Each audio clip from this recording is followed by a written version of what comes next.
വർഗീസും അഞ്ജലിയും കുറച്ചു നേരം കൂടി സംസാരിച്ചിരുന്നു. തന്റെ ചുറ്റുമുള്ള ആളുകൾ അപകടകാരികളായതുകൊണ്ട് അഞ്ജലിയെ വിപിന്റെ അടുത്തേക്ക് വിടാൻ വർഗീസിന് താല്പര്യമില്ലായിരുന്നു. അഞ്ജലിയെ അത് പറഞ്ഞ് പിന്തിരിപ്പിക്കാൻ ശ്രമിച്ചെങ്കിലും അതൊരു പാഴ്ശ്രമമായിരുന്നു. വർഗീസിനോട് അഞ്ജലി ജോർജ് കുട്ടിയെക്കുറിച്ചും വക്കീലിനെക്കുറിച്ചുമെല്ലാം ചോദിച്ചു. വർഗീസ് ആൽവിന്റെ സ്വഭാവവും കൂടി പറഞ്ഞപ്പോൾ അഞ്ജലി തകരുകയാണ് ചെയ്തത്. ഇത്രയും ക്രൂരനാണോ ആൽവിൻ? ഡാഡി, അപ്പൊ വിപിനോ? വിപിനുമുണ്ട്. ഇവർ രണ്ടുപേരും ചേർന്ന് പഠിക്കുന്ന കാലത്ത് ഒരുപാട് കൊള്ളരുതായ്മകൾ ചെയ്തിട്ടുണ്ട്. കോളേജ് പഠിക്കുമ്പോൾ പോലീസ് കേസ് വരെ ആയിട്ടുണ്ട്. അതെന്ത് കേസ്? കൊലപാതകം. ആരെ? ഒരു പെൺകുട്ടിയെയും ഒരു ആൺകുട്ടിയെയും. അവര് പഠിച്ചത് തമിഴ്നാട്ടിലായിരുന്നില്ലേ? അവിടെ വച്ച് അവരൊരു ആൺകുട്ടിയെ റാഗ് ചെയ്തുകൊണ്ടിരിക്കുന്ന സമയത്ത് ഒരു പെൺകുട്ടി വന്ന് തട്ടിക്കയറി. അതിവർക്ക് ഇഷ്ടപ്പെട്ടില്ല.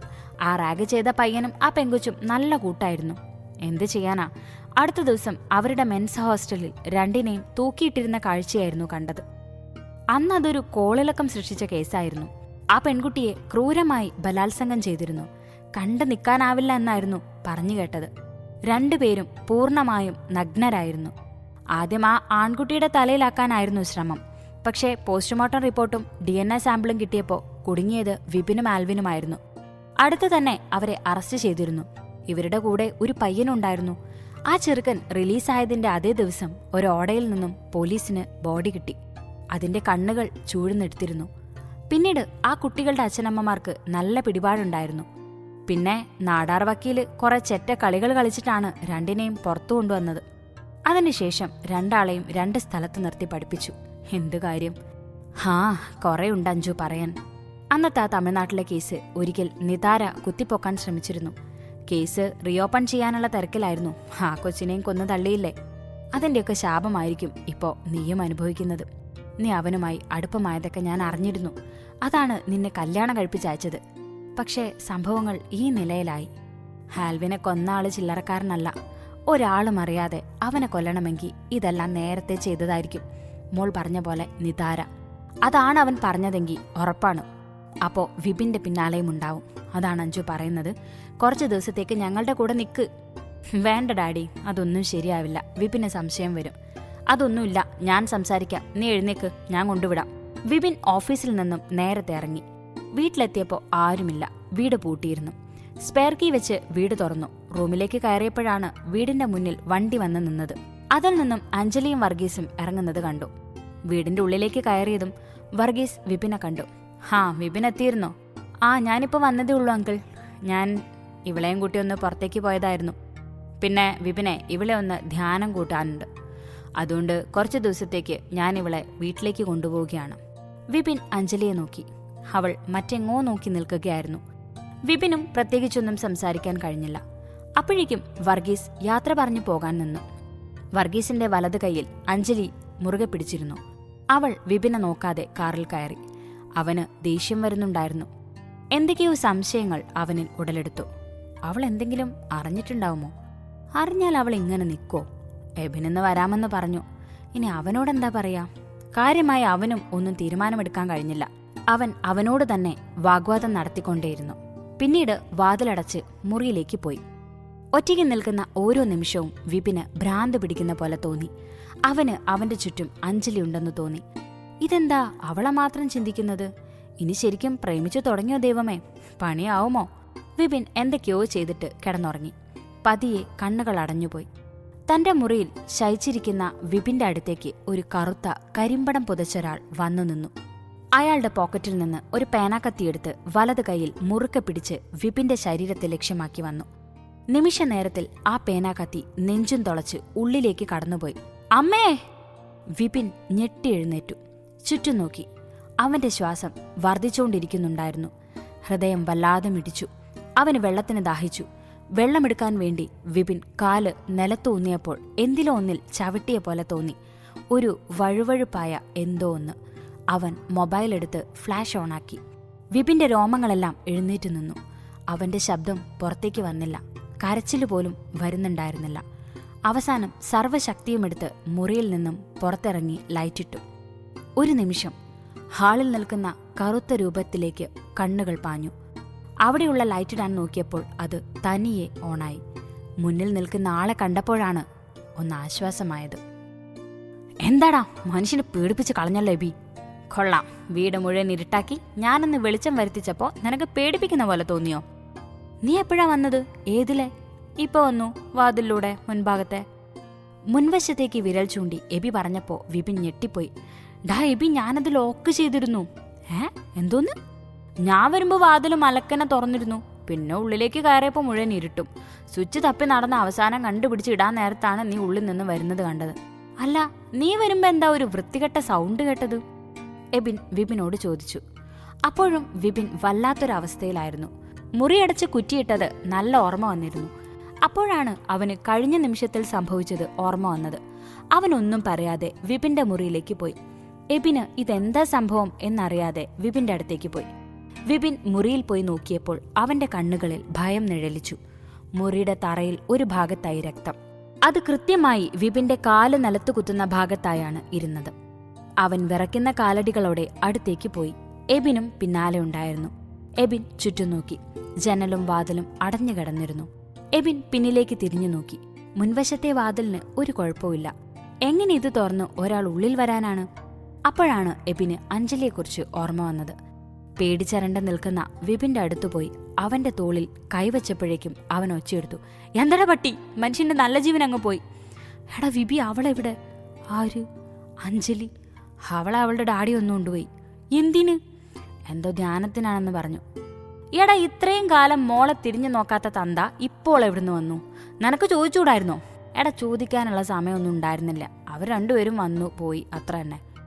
ഡാ, അപ്പോൾ അവര് പുറത്തു പോയിരുന്നു. എവിടുന്നോ ആണ് വന്നത്.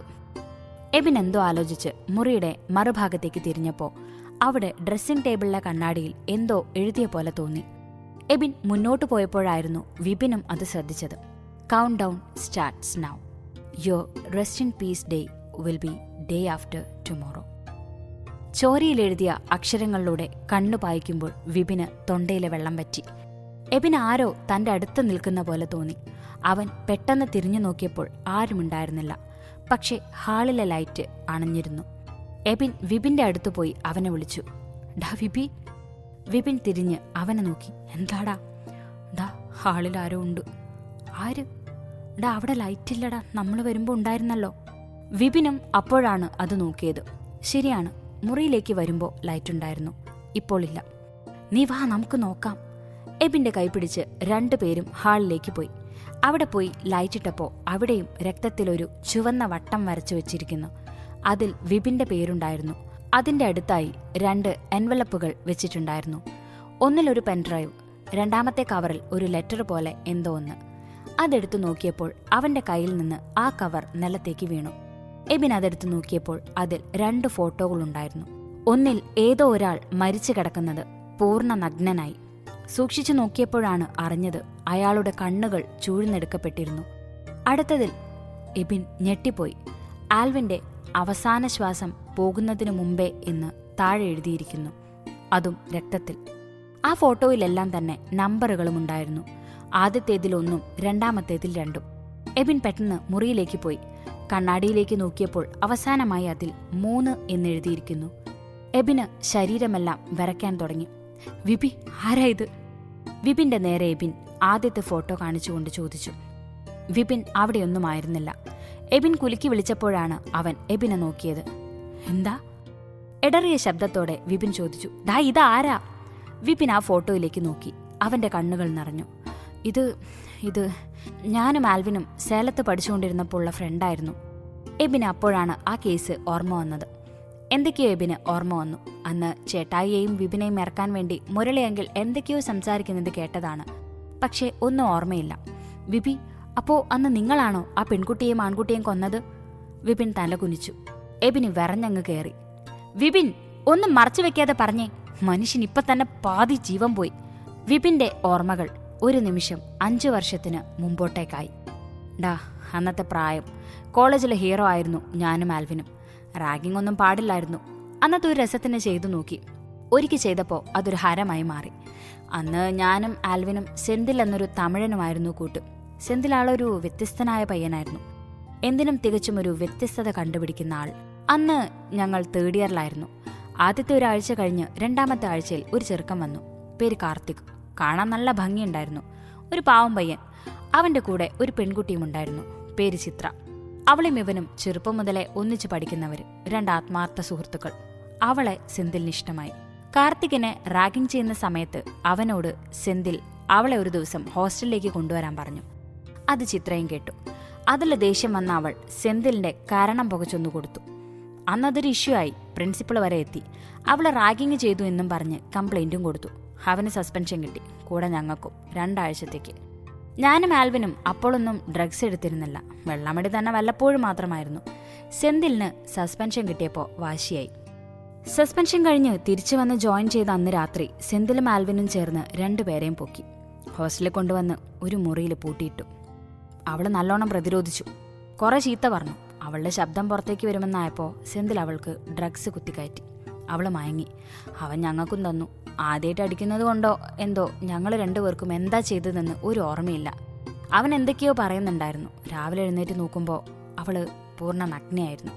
അവൾക്ക് ചുറ്റും രക്തം തളം കെട്ടി കിടന്നിരുന്നു. കൂടെ ആ പയ്യനും ഉണ്ടായിരുന്നു. ആൽവിനും സെന്തിലും കൂടി അവളെയും അവനെയും കെട്ടിത്തൂക്കി. ഏതോ ഒരു പയ്യൻ അവരെ കണ്ടു. അവൻ പോലീസിനെ വിളിച്ചു പറഞ്ഞു. അവനും മറ്റു പിള്ളേരും ഞങ്ങൾക്കെതിരായി. ആ പയ്യന് കാശ് കൊടുത്ത് സെറ്റിൽ ചെയ്യാമെന്ന് എൻ്റെ അച്ഛനും നിന്റെ പപ്പയും ചേർന്ന് ഒരു ശ്രമം നടത്തി. പക്ഷെ ആ കുട്ടിയുടെ പോസ്റ്റ്മോർട്ടത്തിൽ റേപ്പാണെന്ന് വ്യക്തമായി. ഞങ്ങൾ അറസ്റ്റ് ചെയ്തു. ടെസ്റ്റ് സാമ്പിൾ കൊടുത്തു. ഞങ്ങളുടെ 3 പേരുടെയും കൈകൾ അവളുടെ മരണത്തിന് പിന്നിലുണ്ടെന്ന് വ്യക്തമായി. പിന്നീട് അങ്ങോട്ട് കേസ്, വിചാരണ, അങ്ങനെ കുറേ കാര്യങ്ങൾ. എൻ്റെ അച്ഛൻ പല കളികളും കളിച്ചു. അവസാനം ഞങ്ങളെ പുറത്തു കൊണ്ടുവന്നു. സെന്തിലിൻ്റെ അച്ഛന് പിടിപാടുണ്ടായിരുന്നു. അവൻ അതിൽ നിന്ന് ഊരി. പുറത്തു വന്നതിൻ്റെ അടുത്ത ദിവസം അവൻ്റെ ബോഡിയായിരുന്നു കാണാൻ കഴിഞ്ഞത്. അതിൽ പിന്നെ ഞങ്ങളെ അങ്ങോട്ട് വിട്ടില്ല. ഇതെല്ലാം നടന്നൊരു 5 വർഷത്തിൽ കൂടുതലായി. അതെല്ലാം കഴിഞ്ഞ് നിതാരയുടെ അപ്പൻ്റെ പേരിൽ ഒരു ചെക്ക് കേസ് വന്നപ്പോഴാണ് അവൾ ഞങ്ങളുടെ ജീവചരിത്രം മുഴുവൻ തെരഞ്ഞത്. ആ കേസ് കുത്തിപ്പൊക്കാൻ അവൾ തയ്യാറായി. അത് ആൽവിനും അറിഞ്ഞു. അതാണ് അവളെ ഇല്ലാതാക്കാൻ തീരുമാനിച്ചത്. എബിൻ വിപിനെ തന്നെ നോക്കിക്കൊണ്ടിരുന്നു. വിപിന്റെ മുഖത്ത് ഭയം നിഴലിച്ചിരുന്നു. എബിനും അതേപോലെ ആയിരുന്നു. സ്വന്തം ചേട്ടായിയെക്കുറിച്ച് അറിഞ്ഞതിൽ അവൻ ആകെ മരവിപ്പായിരുന്നു. എബിൻ വിപിന്റെ അടുത്ത് പോയി എന്തോ ചോദിക്കാൻ നിന്നപ്പോഴായിരുന്നു അടുക്കളയിൽ നിന്നും ഒരു ശബ്ദം കേട്ടത്. അവർ 2 പേരും തമ്മിൽ കൈകോർത്തുകൊണ്ട് അടുക്കളയിലേക്ക് പോയി. അടുക്കളയിലെ വാതിൽക്കൽ വന്ന് നിന്നപ്പോൾ തറയിൽ 2 കാലുകൾ കണ്ടു. 2 പേരും ശ്വാസം അടക്കി പിടിച്ച് ഉള്ളിലേക്ക് നോക്കി. രക്തത്തിൽ കുളിച്ചു കിടക്കുന്ന ഏതോ ഒരാൾ സൂക്ഷിച്ചു നോക്കി. എബിന് ശ്വാസം നിലച്ച പോലെ തോന്നി. വിപിന്റെ കണ്ണുകൾ പുറത്തേക്കുന്തി. അവർക്ക് എന്താ ചെയ്യേണ്ടത് എന്നറിയില്ലായിരുന്നു. എബിൻ അടുക്കളയിലേക്ക് കാല് വച്ചപ്പോഴേക്കും പുറത്ത് ഒരു വണ്ടി വന്നു നിന്നു. ഉള്ളിലേക്ക് കടന്നു വരുന്നവരെ കണ്ട് വിപിന്റെയും എബിന്റെയും കൈയും കാലും വിറയ്ക്കാൻ തുടങ്ങി.